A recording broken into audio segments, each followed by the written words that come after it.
Hello, Reddit enthusiasts. Today we're covering a fun and personalized aspect of the Reddit experience: how to change the app icon. Whether you're looking to add a new vibe to your Reddit app or just want a change, this 1-minute tutorial will show you how to switch things up. Let's jump into the world of customizable Reddit app icons. Start by opening the Reddit app on your device and signing into your account. Make sure you're using the latest version of the app for the most up-to-date features.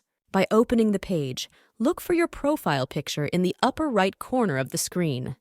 Click on it. Then, in the drop-down menu, you will look for the Setting option. Click on it. Look for the Change App Icon option and click on it. Here you will see a selection of different app icons to choose from. Browse through the available app icons and choose the one that suits your style. Confirm your choice, and voila! Your Reddit app icon has now been refreshed. And there it is! You have successfully changed the app icon on your Reddit. Whether it's a sleek new design or a classic look, this customization adds a personal touch to your Reddit experience. If this guide helped you, give it a thumbs up and don't forget to subscribe for more Reddit tips and tricks. Thanks for watching, and enjoy the personalized Reddit app